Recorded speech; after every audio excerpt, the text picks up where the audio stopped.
मेरे साथ बोलिए, भारत माता की जय। जय श्री राम, जय सिया राम। मंच पर उपस्थित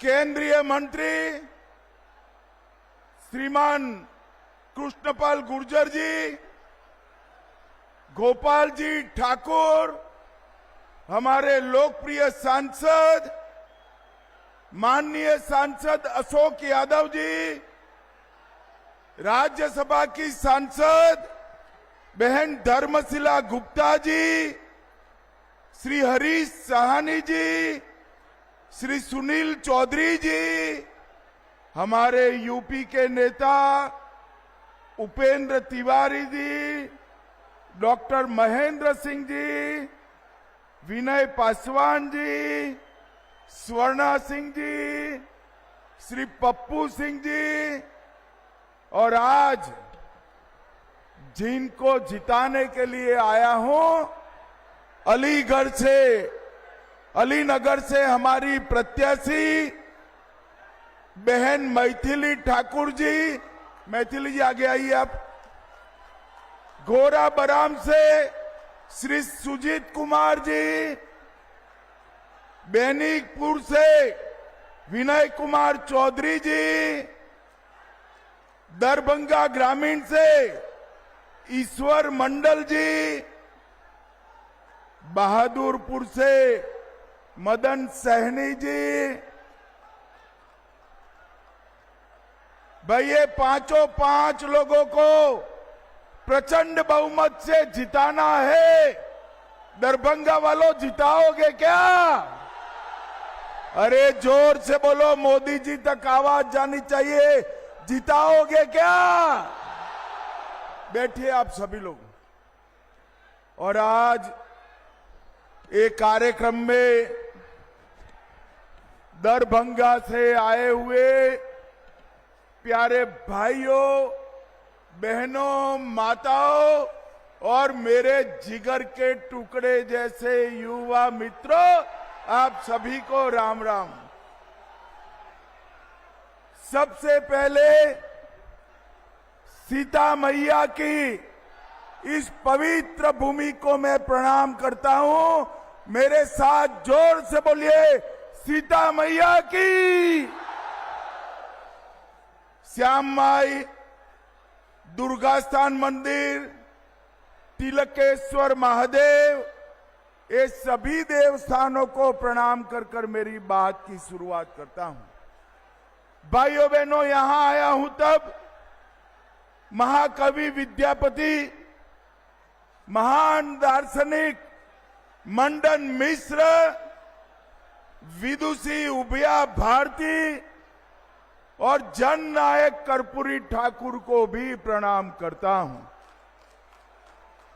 आज मैं मिथिला की धरती से स्वर कोकिला स्वर्गस्थ शारदा सिन्हा जी को भी प्रणाम कर कर मेरी बात की शुरुआत करता हूं। भाइयों बहनों, मोदी जी ने कर्पूरी ठाकुर जी को भारत रत्न देकर मिथिला और बिहार की धरती का सम्मान करने का काम किया है।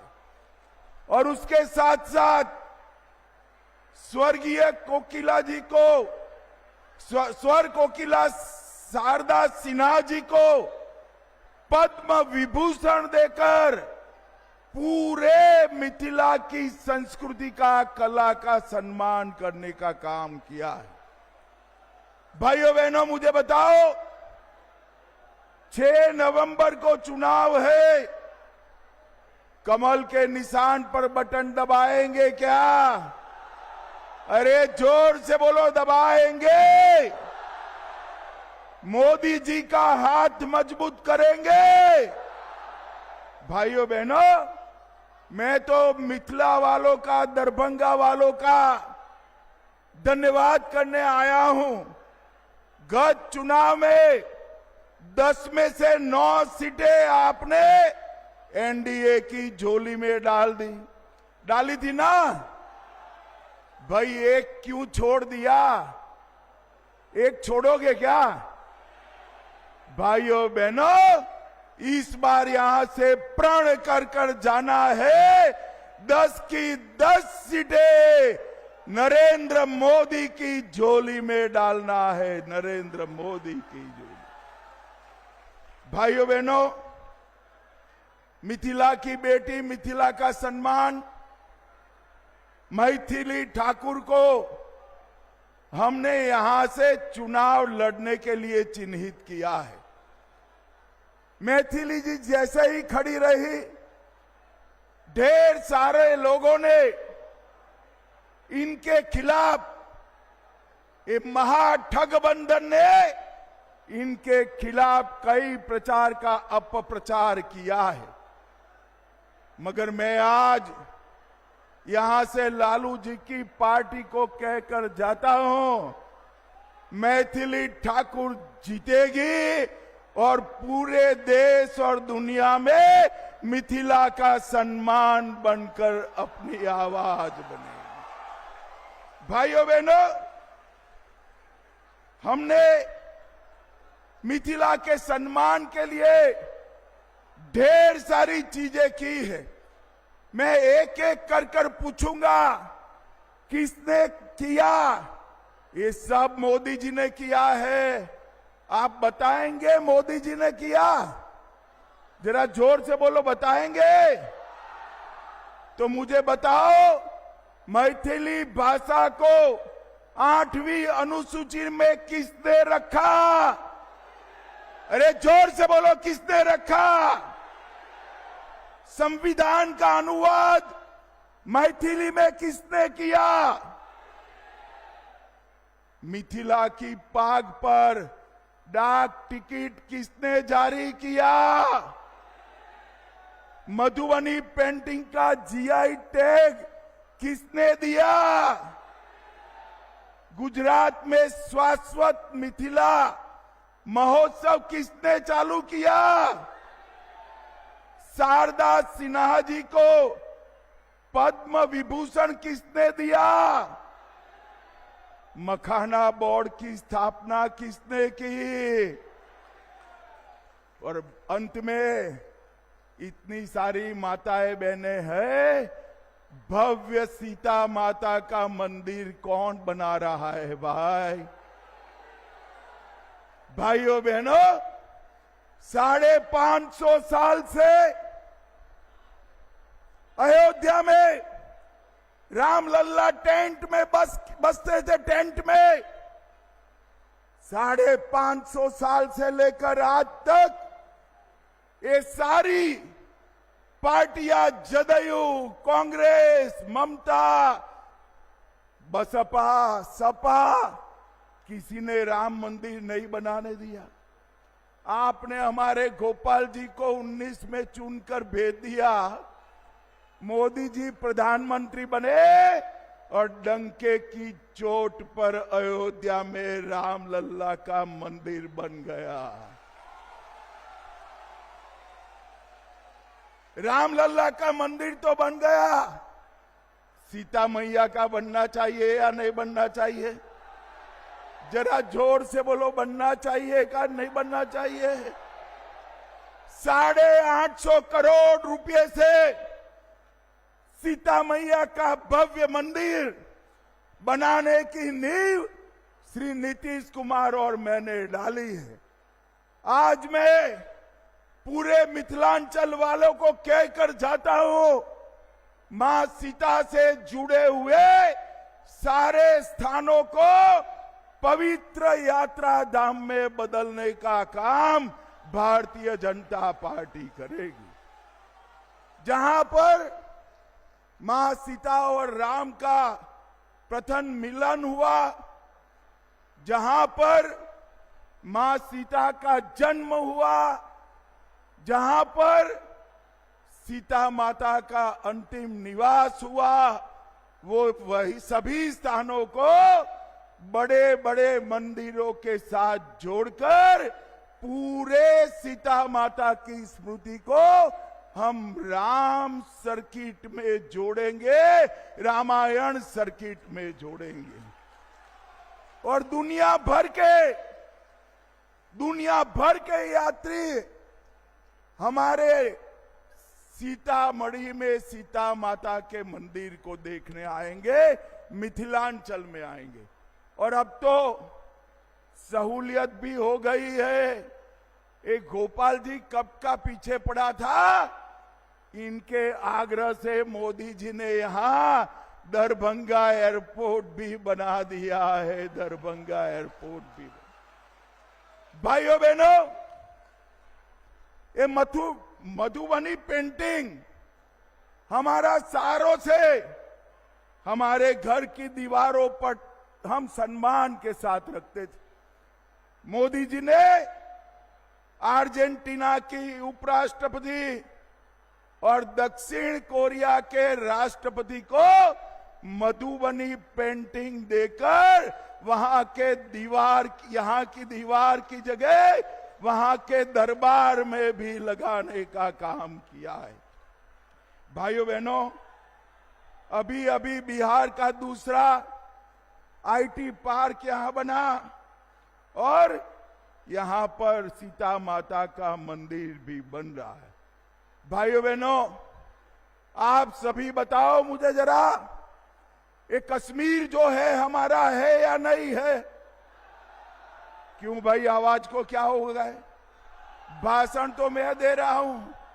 ये कश्मीर हमारा है या नहीं है? धारा 370 जानी चाहिए थी या नहीं जानी चाहिए थी? भाइयों बहनों, एक कांग्रेस पार्टी है लालू एंड कंपनी धारा 370 को 70 साल से बचाकर बैठी थी। मोदी जी ने धारा 370 को 5 अगस्त 2019 को हमेशा के लिए समाप्त कर दिया। और भाइयों बहनों, इतना ही नहीं, एक जमाना था जब आतंकवादी भारत की भूमि को लहूलुहान कर चले जाते थे, कोई जवाब नहीं मिलता। उरी में हमला किया, पुलवामा में किया, पहलगांव में किया, एक बार सर्जिकल स्ट्राइक की, दूसरी बार एयर स्ट्राइक की और तीसरी बार ऑपरेशन सिंदूर कर पाकिस्तान के घर में घुस कर सका। मोदी जी ने इस देश से आतंकवाद को मुंह तोड़ जवाब देने की परंपरा खड़ी की है। यहां फुलवारी शरीफ में भी पीएफआई वाले पहुंच गए थे। कांग्रेस की सरकारों के समय में पीएफआई बना, कोई बैन नहीं लगाता था। मोदी जी ने एक ही रात में पीएफआई पर बैन लगाकर 100 से अधिक स्थानों पर रेड कर पीएफआई की पूरी जमात को जेल की सलाखों के पीछे पहुंचा दिया। भाइयों बहनों, अगर आपने गलती की और ये लालू एंड कंपनी की सरकार लाए तो पीएफआई वालों को जेल में रखेंगे क्या वो? अरे जोर से तो बोलो, रखेंगे?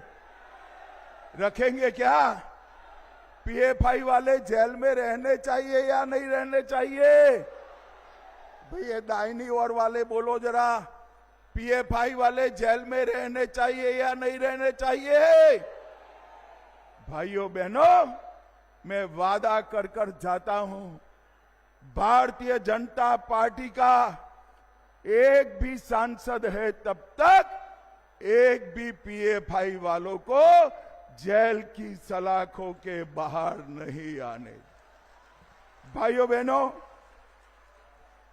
मोदी जी ने देश को सुरक्षित तो किया ही, अभी अभी जीएसटी में 395 चीजों पर टैक्स 28% और 18% से कम कर 0% और 5% किया है। हमारे देश की इकोनॉमी को 11वें नंबर से हमारे अर्थतंत्र को 4थे नंबर पर मोदी जी लाए हैं, 4थे नंबर पर लाए। अरे दरभंगा वालों क्या खुश हो जाते हो भाई, 4था नंबर ठीक नहीं है। 2027 में हम संसार का 3रे नंबर का अर्थतंत्र बन जाएंगे, 3रे। और भाइयों बहनों, मैं दरभंगा में मोदी जी ने जो किया है उसकी बात करता हूं। 216 करोड़ से सोमन बाईपास बनाया, भारतमाला परियोजना में आमस दरभंगा एक्सप्रेसवे बनाया, पूर्णिया पटना एक्सप्रेसवे बनाया, लोहटा से टाटरा होते हुए कमला तटबंध बनाया, कमला नदी पर ब्रिज बनाया, कमला नदी पर नया पुल बनकर आजादी के बाद पहली बार कमला नदी रोड के पार जाएगी। 335 करोड़ से दरभंगा का रेलवे स्टेशन दरभंगा की संस्कृति के अनुरूप बन रहा है। 253 करोड़ से बाईपास रेल लाइन बनाई। और जोर से ताली बजाना दरभंगा वालों, दरभंगा में मेट्रो भी आने वाली है, मेट्रो भी आने वाली है। दरभंगा से लखनऊ अमृत भारत ट्रेन बनाई और अब सीतामढ़ी से अयोध्या भी हमारी अमृत भारत ट्रेन जाने वाली है। दरभंगा एयरपोर्ट हमने बनाया, 200 बेड की क्षमता वाला स्पेशलाइज्ड कैंसर अस्पताल बनाया। और एक गोपाल जी गड्ढे में बैठ गए थे, एम्स नहीं बनना था, एक गड्ढे में बैठकर अनशन दिया और दरभंगा का एम्स बनने की शुरुआत भी हो गई। किसी को यहां से पटने जाने की जरूरत नहीं है, दिल्ली जाने की जरूरत नहीं है। कोई भी बीमारी आए, कोई भी बीमारी आए, दरभंगा एम्स में इसका इलाज हो जाएगा भाई। अब बहुत सारे लोग, हमारी जीविका दीदी कहते इलाज कैसे कराए, रुपया लगेगा।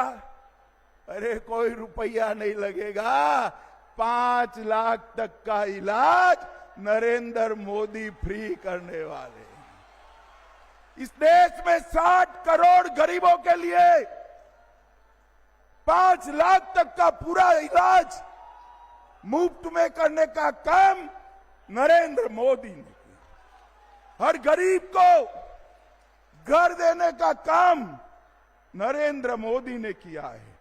और भाइयों बहनों, मैं आपको आंकड़ा देने आया हूं, सिर्फ बिहार में 8 करोड़ 52 लाख गरीबों को 5 किलो अनाज मुफ्त मिलता है। 87 लाख किसानों को हर साल 6,000 रुपया मिलता है। बिहार में 44 लाख घर बन चुके और 30 लाख मोदी जी ने अप्रूव कर दिए हैं। 1 करोड़ 17 लाख माताओं को गैस का कनेक्शन दिया। आयुष्मान भारत योजना 3 करोड़ 53 लाख लोगों को 5 लाख तक का इलाज मुफ्त किया। जल जीवन मिशन से 1 करोड़ 60 लाख घरों में पीने का पानी पहुंचा। और जोर से ताली बजाना भाई, मखाना बोर्ड की स्थापना भी नरेंद्र मोदी ने कर दी। पश्चिमी कोसी नहर, कोसी का पानी रामचंद्र जी के समय से बिहार में बाढ़ लाता है या नहीं लाता है? अरे जोर से बोलो, लाता है या नहीं लाता है? मिथिलांचल में बाढ़ लाता है या नहीं लाता है? अब पश्चिमी कोसी नहर बनाकर मिथिलांचल की 50 लाख हेक्टेयर भूमि को सिंचित करेंगे और मिथिलांचल को बाढ़ मुक्त बनाएंगे। भाइयों बहनों, अभी अभी हमारे नीतीश कुमार जी ने 1,25,00,000 जीविका दीदी के अकाउंट में 10,000 रुपया डालने का काम किया है। और ये 10,000 तो शुरुआत है। ये 10,000 के आधार पर आगामी 4 साल में हर जीविका दीदी को 2 लाख तक का लोन दिया जाएगा। 2 लाख तक का। सभी बिहारियों के घर से 125 यूनिट बिजली हमने फ्री कर दी है। विधवा पेंशन 400 से बढ़ाकर 1100 किया है। बुजुर्गों का पेंशन 400 से बढ़ाकर 1100 किया है। आशा बहनों का 1,000 से बढ़ाकर 3,000 किया है। और जल्दी 30,000 आशा कार्यकर्ताओं की अपॉइंटमेंट भी होने वाली है। भाइयों बहनों, इतने सारे युवा बैठे हैं ना युवा, जरा जोर से भारत माता की जय का जयकारा लगाओ जरा। भाई, राजनीति में युवाओं को मौका मिलना चाहिए या नहीं मिलना चाहिए? माताएं बहनें भी बताए, मिलना चाहिए या नहीं मिलना चाहिए? मोदी जी ने कहा है 1 लाख युवाओं को भारतीय जनता पार्टी पंच, सरपंच, तहसील पंचायत, जिला पंचायत, विधायक और सांसद का टिकट देकर पहली बार चुनाव लड़ाएगी। अभी कल ये लालू जी ने कोई प्रभारी बनाया, मैं तो नाम भूल गया उनका। वो पूछते किसको टिकट दिया, पहले बार किसको टिकट दिया? मैं बता देता हूं। मैथिली जी आप आगे आइए। हमने ये 25 साल की युवा मैथिली ठाकुर को कोई राजनीतिक बैकग्राउंड के बगैर टिकट दिया। मुझे बताओ भाई, आरजेडी में ऐसा हो सकता है? बैठिए, आरजेडी में ऐसा हो सकता है क्या? कांग्रेस में हो सकता है क्या?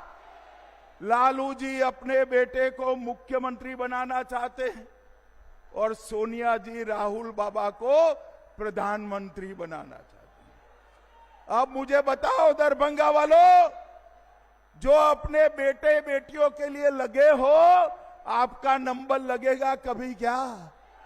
अरे जोर से बोलो, लगेगा क्या? भाइयों बहनों, केवल और केवल भारतीय जनता पार्टी है जो परिवार की राजनीति को नहीं मानती है। अगर बिहार के युवाओं को, बिहार की बच्चियों को राजनीति में मौका चाहिए तो केवल और केवल भारतीय जनता पार्टी दे सकती है और कोई पार्टी। और ये मां बाप दोनों, सोनिया जी राहुल को बनाना चाहते हैं और लालू जी अपने बेटे को बनाना चाहते हैं। दोनों को मैं कह देता हूं, सीएम या पीएम कोई भी सीट खाली नहीं है। यहां नीतीश कुमार जी है, वहां मोदी जी है। आपके लिए सीटें खाली नहीं है। भाइयों बहनों, मुझे बताओ, मैंने इतना सारा काम कहा, लालू जी ने कुछ किया है क्या? अरे जोर से बोलो। राबड़ी जी ने कुछ किया है क्या?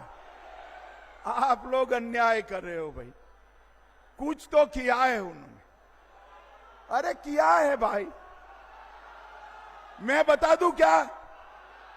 मैं बता दूं क्या? चारा घोटाला किसने किया? लैंड फॉर जॉब स्कैम किसने किया? होटल बेचने का घोटाला किसने किया? बाढ़ राहत का घोटाला किसने किया? अलग तारा का घोटाला किसने किया? एबी एक्सपोर्ट का घोटाला किसने किया? और ये कांग्रेस पार्टी ने तो 4 से 14 में 12 लाख करोड़ के घपले, घोटाले और भ्रष्टाचार किया है। ये भ्रष्टाचारियों को लाना चाहिए क्या?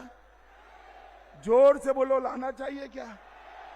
भाइयों बहनों, ये लोग कुछ नहीं कर सकते। मोदी जी ने सड़क और पुल 4 लाख करोड़ के बनाए, रेलवे 1 लाख करोड़ इन्वेस्ट किया, एयरपोर्ट में 2000 करोड़, दरभंगा के अलावे पूर्णिया एयरपोर्ट बनाया और 24,000 करोड़ से बिजली के कारखाने डाले। मगर एक बात मैं दरभंगा में कहकर जाता हूं, जो मेरे मन की बात है। भाइयों बहनों, आदि शंकराचार्य के जमाने से ये दरभंगा, हमारा मिथिलांचल विद्वानों का प्रदेश रहा। यहां सैकड़ों पांडुलिपियां दुनिया भर का ज्ञान समाये हुए पड़ी है। मैं आज आपको कहकर जाता हूं, दरभंगा में मिथिला का बहुत बड़ा सांस्कृतिक म्यूजियम हम 500 करोड़ रुपए से बनाने वाले हैं, जिसमें पूरे बिहार में जितनी भी पांडुलिपियां पड़ी है उसको हम संग्रहित करेंगे और विद्यापति से लेकर उभय भारती से लेकर मंडन मिश्र तक के सभी के ज्ञान को संचित कर मिथिला को फिर से हम ज्ञान की नगरी बनाएंगे। और भाइयों बहनों, मैं आपको कहकर जाता हूं, जब मोदी जी के हाथ से सीता मैया का भव्य मंदिर में प्राण प्रतिष्ठा होगा, तब सीता मैया और अयोध्या में राम लल्ला दोनों के प्राण प्रतिष्ठा का काम पूरा हो जाएगा। मुझे बताओ दरभंगा वालों, दरभंगा की 10 सीट मोदी जी की झोली में डालोगे क्या? नीतीश बाबू की झोली में डालोगे? नीतीश बाबू के हाथ मजबूत करोगे? मोदी जी के हाथ मजबूत करोगे? तो मेरे साथ दोनों हाथ उठाइए। पीछे रोड पर खड़े हैं वो भी उठाए, जरा दिखाई पड़ता है यहां से, उठाइए सभी। दोनों हाथ की मुट्ठी भींच कर बोलिए, जय श्री राम, जय जय श्री राम, सीता मैया की जय, सिया राम। भाइयों बहनों, 6 तारीख को पहले मतदान, फिर जलपान। 11 बजे के पहले कमल और तीर के निशान पर बटन दबाकर ये लालू राहुल का सुपड़ा साफ कर दीजिए। भारत माता की वंदे वंदे वंदे।